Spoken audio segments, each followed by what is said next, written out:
Hi மோட்டு family. இன்றைக்கி வந்து ஒரு சூப்பரான vlog தான் பார்க்க போகிறோம். ஸோ என்னென்னு பார்த்தீங்கன்னா, ஆந்திரா ஸ்டைல் டொமேட்டோ பச்சடி தான் நம்ம வந்து வீட்டில் வந்து மேக் பண்ண போகிறோம்.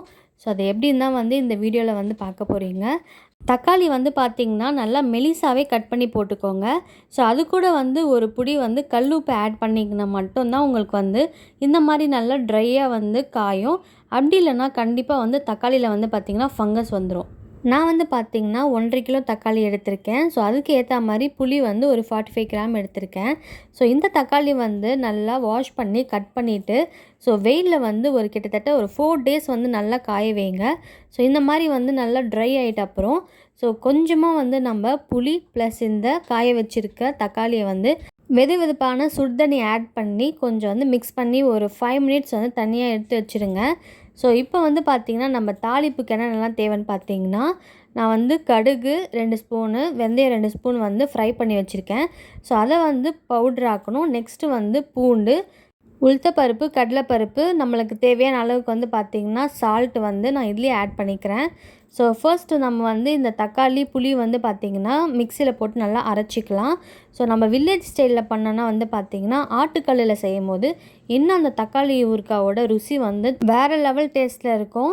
நெக்ஸ்ட்டு வந்து பார்த்திங்கன்னா நம்ம வந்து அந்த கடுகு வெந்தயம் வந்து பவுட்ரு பண்ணியிருந்தோம்ல, ஸோ அதையும் வந்து இந்த ஊறுகாயில் வந்து நல்லா மிக்ஸ் பண்ணிக்கோங்க. ஸோ நான் வந்து நார்மலான சில்லி பவுடர் தான் ஆட் பண்ணியிருக்கேன். ஸோ உங்கள் வீட்டில் வந்து பழுத்த மிளகா இருந்தால் இன்னமும் வந்து டேஸ்ட்டு வந்து எக்ஸ்ட்ராவாக இருக்கும். ஸோ இப்போ வந்து பார்த்திங்கன்னா ஃபைனலாக வந்து நம்ம அந்த ஊறுகாய் வந்து செஞ்சாச்சு.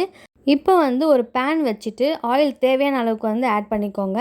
ஸோ நம்ம தாளிப்பு எடுத்து வச்சுருக்கோம்ல, அது எல்லாமே வந்து போட்டுட்டு நல்லா பொன்னிறமாக நல்லா வந்து ஃப்ரை ஆக்கணும். இந்த டைமில் வந்து நம்ம இந்த பூண்டு போட்டோன்னா அந்த ஸ்மெல் வந்து நம்மளுக்கு கொஞ்சம் ராவாகவும் நல்லாயிருக்கும். ஸோ நம்ம வந்து இதை சாப்பாட்டுக்கெலாம் பிசைஞ்சு சாப்பிடும்போது அல்டிமேட்டாக இருக்கும். ஸோ டிஃபனுக்கும் நம்ம வந்து இதை யூஸ் பண்ணிக்கலாம். இட்லி, சப்பாத்தி, தோசை. பட் அல்டிமேட் வந்து பார்த்திங்கன்னா நம்ம சாப்பாட்டுக்கு எந்த குழம்புமே தேவையில்லை. இந்த ஒரு தக்காளி ஊறுகாய் இருந்தால் மட்டுமே போதும், நம்மளுக்கு சாப்பாடு வந்து பார்த்திங்கன்னா வேறு லெவலில் இறங்கும்னே சொல்லலாம். ஸோ ஃபைனலாக வந்து பார்த்திங்கன்னா நம்ம வந்து ஊறுகாய் வந்து ப்ரிப்பேர் பண்ணியாச்சு. ஸோ எப்பவுமே வந்து ஊறுகாய்க்கு வந்து எண்ணெய் வந்து அதிகமாக தேவைப்படும். ஸோ நான் வந்து கொஞ்சம் கம்மியாக ஆட் பண்ணிட்டேன். அதனால் வந்து அகெயின் ஹீட் பண்ணி ஸோ ஆட் பண்ணியிருக்கேன். ஸோ அந்த எண்ணெய் இருக்கும்போது தான் அது வந்து நல்லா இன்னும் வந்து நம்மளுக்கு டேஸ்ட் வந்து கொடுக்கும். ஸோ எப்பவுமே ஊறுகாய்க்கு வந்து எண்ணெய் அதிகமாகவே ஊற்றுங்க. அண்ட் ஃபைனலாக வந்து பார்த்திங்கன்னா நம்ம ஆந்திரா ஸ்டைலில் வந்து டொமேட்டோ பிக்கிள்ஸ் வந்து ரெடி பண்ணியாச்சு. ஸோ இது வந்து பார்த்திங்கன்னா நம்ம ஒரு 1 or 2 டேஸ்க்கு வந்து சன்லைட்டில் வச்சு எடுத்தோன்னா ஸோ இதில் வந்து ஃபங்கஸ் வராமல் இருக்கும். இந்த வீடியோ பிடிச்சிருந்தா மோட்டு கிரியேஷனை சப்ஸ்கிரைப் பண்ணுங்கள். நீங்களும் ட்ரை பண்ணி பாருங்கள்.